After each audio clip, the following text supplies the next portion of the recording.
నిష్కాపటతో పండుగ ఆచరించడం ఉంది.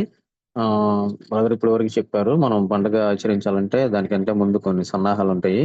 అదేవిధంగా మనం ఈ పస్కా పండుగ ఆచరించాలంటే మనం పులిసిన పిండి అంటే పులిసిన పిండి మనలోని దుర్మార్గతను, మనలోని చెడ్డతనాన్ని, మనలోని దుష్టత్వాన్ని, మన చెడు ఆలోచనలు, చెడు నడతని సూచిస్తూ ఉంటాయి. ఆ, అప్పుడు మనం అలాంటి స్వభావంతో పండుగను ఆచరించడం కాదు కానీ మనం పులియని పిండి అంటే మనం వాటన్నింటినీ విడనాడి యేసుప్రభు నామానికి మనం ఎప్పుడైనా అవమానం కలిగించినప్పుడు మన ద్వారా అవమానం కలగకుండా మన ద్వారా దేవుడు దుఃఖపడకుండా మన హృదయాన్ని మనం సరి చేసుకుని మనం అంగలార్చి దేవుడి ముందు సాష్టాంగపడి దేవుడి ముందు మనం అంగలార్చి ప్రభువా నన్ను క్షమించండి ప్రభువా నాలో ఉన్న ఈ దుష్టత్వాన్ని లేదా నాలో ఉన్న ఈ పాపాన్ని నాలో ఉన్న ఈ బలహీనతను తీసివేయి ప్రభు అని చెప్పి మనం అడిగి దాని నుంచి విడుదల పొంది నప్పుడు మనం పులియని పిండిలాగా మారుతాం అనమాట. అలాంటి స్వభావంతో నిష్కాపట్యము సత్యము కలిగి ఉండే అలాంటి స్వభావంతో మనం ఆ పండుగ ఆచరించాలి అని చెప్పి పండగ అంటే అది ఆ పండగ అని కాదు, మామూలుగా అక్కడ మానవుగా చెప్పబడింది. మనం సంతోషంగా ఉండాలంటే అంటే పండుగ లాంటి వాతావరణం సంతోషంగా ఉండాలంటే మనం ఇలాంటి స్వభావం కలిగి మనం దేవుణ్ణి ఆరాధించాలని చెప్పి ఈ రోజు వాక్యం ద్వారా తెలియజేశారు. ఈ థీమ్ 2 రోజులు ఆ, అనేక విషయాలు బోధించడం జరుగుతుంది. మనం ఇప్పుడు తెలుసుకున్న విషయం ఆ, మనం ఇప్పుడు తెలుసుకున్న ఈ ఈ సెషన్ లో తెలుసుకున్న విషయం ఏంటంటే మన స్వభావం మార్చుకోవాలి, మనం పశ్చాత్తాపడాలి, ఆ దేవుని యందు భయభక్తులు కలిగి జీవించాలి, దేవుని నామానికి అవమానం కలగకుండా ఉండాలని చెప్పి ఆ వాక్యం ద్వారా తెలుసుకున్నాను. Thank you brother. తర్వాత సురేష్ బ్రదరు, ఆ తర్వాత సిస్టర్స్ కూడా షేర్ చేయాలని ఆహ్వానిస్తున్నాను.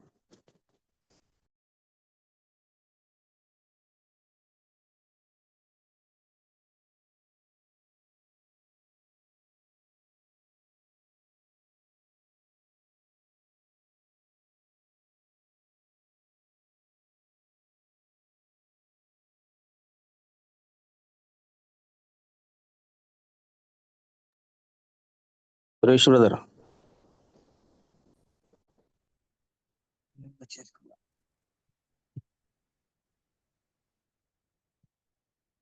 దేవుని నామం స్తోత్రాలు.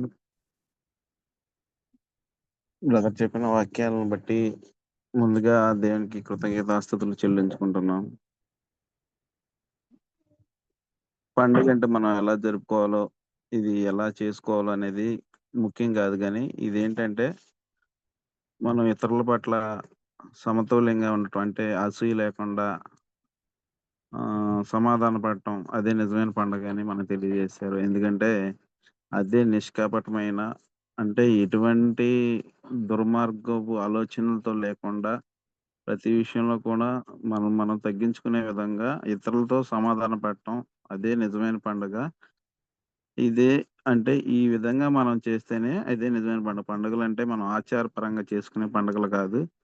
ఇదే మన హృదయపూర్వకంగా మనం ఇతరులను క్షమించటం గాని, హృదయపూర్వకంగా మనం సమాధాన పడటం గాని, భార్యాభర్తల మధ్య సమాధానం గాని, ప్రతి ఒక్క విషయంలో కూడా ఎదుటి వాళ్ళని కూడా మనం అసూయతనంగా చూడకుండా వారి మీద కూడా ఎటువంటి మాటలు చెప్పకుండా ఉండటం, అదే నిజమైన పండగ. అది క్రీస్తు ద్వారానే మనం వెంబడించగలం అనేది మనకి బ్రదర్ ద్వారా తెలియజేశారు. ఆ యొక్క మాటలను బట్టి కూడా తండ్రికి స్తుతులు చెల్లించుకుంటున్నాను. Thank you brother.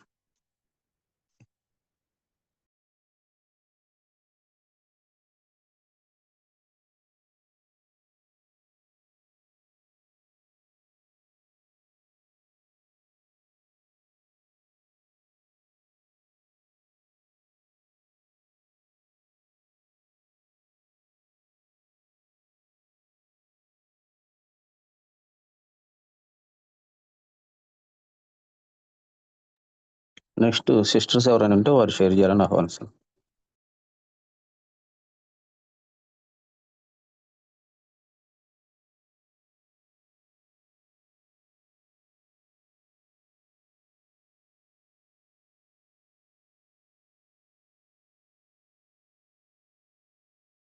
ఈరోజు చెప్పిన వాక్యంలో మరి మనం పండుగ ఆచరించాలనేది తెలియజేశాడు. అయితే మనం పండుగ ఎలా చేసుకుంటాం అంటే హ్యాపీగా చేసుకుంటాం. ఎవరు బాధతో దుఃఖంతో వేదంతో ఎవరు పండుగ చెప్పుకోరు. పండుగ అంటే అదొక సంతోషకరమైన వాతావరణం. అయితే మనం ఎలా చేసుకుంటున్నాం పండగ నిజంగా మన హృదయంలో నిజమైన పైకి ఆనందం కాదు కానీ హృదయంలో ఆనందంతో నిజమైన ఆనందం సంతోషంతో జరుపుకుంటున్నామా? మరి అక్కడ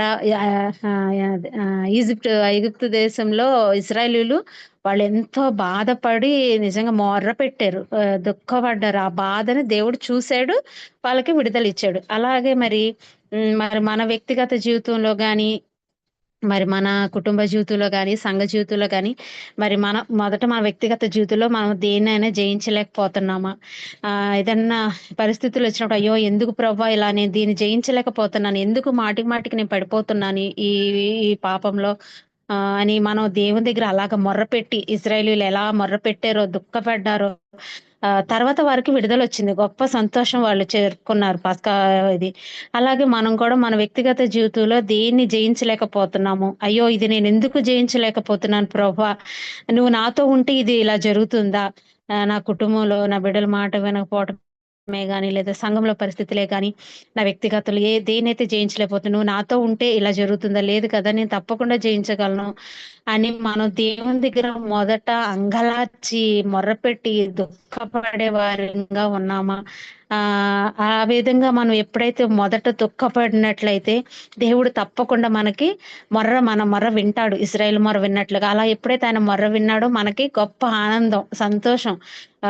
ఇశ్రాయేలీయులు ఏ విధంగా విడుదల పొందారో అలాగే మనం కూడా మన వ్యక్తిగత కుటుంబంలో ఉన్న సమస్యలు గాని సంఘంలో ఉన్న సమస్యలు గాని ఏదైనా మనం జయం పొందుకుని గొప్ప పండగ ఆచరించే వారంగా ఉంటామని ఈ రోజు నేను తెలుసుకున్నాను. Thank you.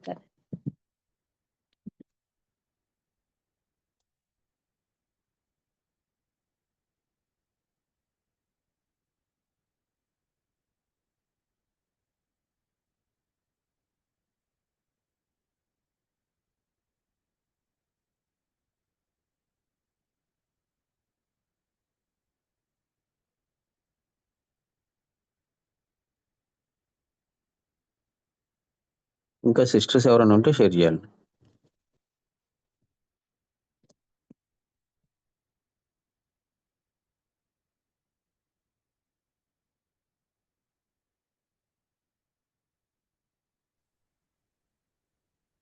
బ్రదర్, ఈరోజు మరి దేవుడు మన పులియని రొట్టె పండగ ఆచరించాలంటే మనలో ఉన్న మరి దుర్మార్గత, మనలో ఉన్న దుష్టత్వము ఇవన్నీ తీసివేసుకుంటేనే మనలో నిజమైన పండగని మరి ఆ రోజు ఇశ్రాయేలు ప్రజలు ఈ రొట్టె పండుగని ఏ విధంగా చేసుకున్నారు పస్కా పండుగనంటే వారు వేదనలో బాధలో దుఃఖములో మరి వారు బంధింపబడినప్పుడు ఐగుప్తులో ఆ దాసత్వం నుంచి విడిపించాలని ఎంతో మొర వినిపిస్తూ వచ్చారు. మరి ఈ లోకంలో మనము కూడా పాపములో శాపములో దుష్టత్వములో దుర్మార్గతలో మరి ఉన్నప్పుడు మరి ఆ మొరను విన్నాడు దేవుడు. అదేవిధంగా మన మొర కూడా ఆలకించాలంటే కేక వేసే వారంగా మొర్ర పెట్టే వారంగా మరి గిద్యోను కూడా అదే విధంగా నీకు నేను తోడై ఉన్నానన్నప్పుడు ఏమైంది ఈ ఐగుప్తులో ఉన్న ఆశ్చర్య కార్యాలు అద్భుత కార్యాలు మా పితరులు చెప్తూ వచ్చినారు, ఏమైంది అని మరి వేదన పడుతూ వచ్చాడు, బాధపడుతూ వచ్చాడు. నెహెమ్యా కూడా మరి ఆయన కూడా మరి ఎంతగానో మరి ఉపవాసం ఉండి ప్రార్థన చేస్తూ వచ్చాడు, మరి దేవుని మొరపెడుతూ వచ్చాడు. యెహోషువ కూడా హాయిలో మరి ఇశ్రాయేల్ ప్రజలు హతమైపోయినప్పుడు అయ్యో ప్రభువా అని ఎంతగానో మరి కేకలు వేస్తూ వచ్చాడు. అదేవిధంగా మన జీవితంలో కూడా భర్త మారకపోయినా బిడ్డల మారకపోయినా మరి మన జీవితంలో ఇంకా ఏదైనా దుర్మార్గత ఇంకా అసహ్యమైనవి మన జీవితంలో దేవునికి అయిష్టమైనవి ఇంకా ఏమైనా ఉన్నప్పటికీ దేవుని దగ్గర మనం అడగాలి, కేక వెయ్యాలి, మొరపెట్టాలి, ఏడవాలి, దుఃఖపడాలి, చింపుకోవాలి. మరి వస్త్రాలని మన హృదయం అనే వస్త్రాన్ని చింపుకోవాలని మరి దేవుడు మరి పై రూపాన్ని అయితే చూడడు కానీ హృదయ అంతరంగాల్ని చూచే దేవుడు. మనలో ఉన్న వేదన, బాధ, దుఃఖము మనుషులు చూడరేమో కానీ దేవుడు చూస్తాడు.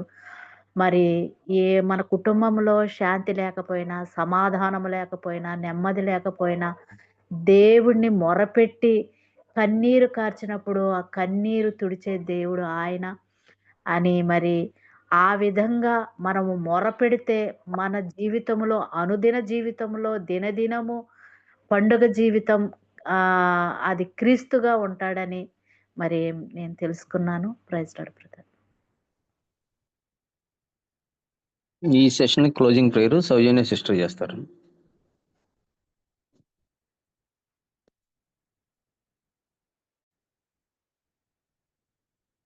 తర్వాత 10 నిమిషాలు బ్రేక్.